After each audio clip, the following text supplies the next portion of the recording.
Eventually, the art went out of radio tinkering. Children forgot the pleasures of opening the cabinets and eviscerating their parents' old cadets and clubs.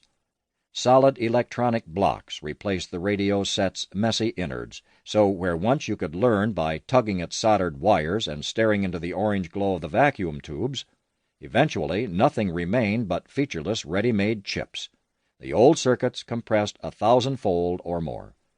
The transistor, a microscopic quirk in a sliver of silicon, supplanted the reliably breakable tube, and so the world lost a well-used path into science. In the 1920s, a generation before the coming of solid-state electronics, one could look at the circuits and see how the electron stream flowed. Radios had valves, as though electricity were a fluid to be diverted by plumbing. With the click of the knob came a significant hiss and hum just at the edge of audibility. Later it was said that physicists could be divided into two groups, those who had played with chemistry sets and those who had played with radios. Chemistry sets had their appeal, but a boy like Richard Feynman, loving diagrams and maps, could see that the radio was its own map, a diagram of itself. Its parts expressed their function once he learned to break the code of wires, resistors, crystals, and capacitors. He assembled a crystal set, attached oversized earphones from a rummage sale, and listened under the bed covers until he fell asleep. Sometimes his parents would tiptoe in and take the earphones off their sleeping boy. When atmospheric conditions were right, his radio could pull in signals from far away, Schenectady in upstate New York, or even station WACO from Waco, Texas. The mechanism responded to the touch. To change channels, he moved a little wire across the crystal. Still, the radio was not like a watch with gears and wheels. It was already one step removed from the mechanical world.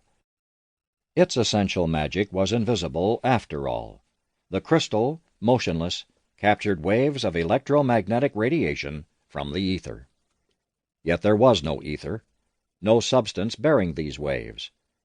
If scientists wished to imagine radio waves propagating with the unmistakable undulating rhythm of waves in a pond, they nonetheless had to face the fact that these waves were not in anything. Not in the era of relativity. Einstein was showing that if an ether existed, it would have to be motionless with respect to any and all observers, though they themselves moved in different directions. This was impossible.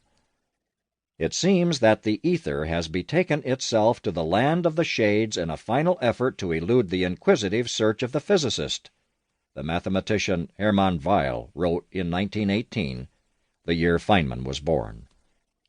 Through what medium, then, were radio waves sweeping in their brief journey from the aerials of downtown New York to Feynman's second-story bedroom in a small frame house on the city's outskirts? Whatever it was, the radio wave was only one of the many sorts of oscillations disturbing every region of space. Waves of light, physically identical to radio waves but many times shorter, crisscrossing hectically. Infrared waves, perceptible as heat on the skin. The ominously named X-rays. The ultra-high-frequency gamma rays with wavelengths smaller than atoms. All these were just different guises of one phenomenon, electromagnetic radiation. Already space was an electromagnetic Babel, and human-built transmitters were making it busier still. Fragmented voices, accidental clicks, slide-whistle drones. Strange noises passed through one another, more waves in a well-corrugated waviness. These waves coexisted not in the ether, but in a rather more abstract medium, the precise nature of which was posing difficulties for physicists. They could not imagine what it was, a problem that was only mildly allayed by the fact that they had a name for it, the electromagnetic field, or just the field. The field was merely a continuous surface or volume across which some quantity varied. It had no substance, yet it shook. It vibrated.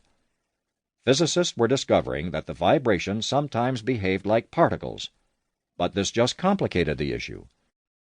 If they were particles, they were nonetheless particles with an undeniably wave-like quality that enabled boys like Feynman to tune in to certain desirable wavelengths, the ones carrying the shadow, and Uncle Don, and advertisements for Eno effervescent salts.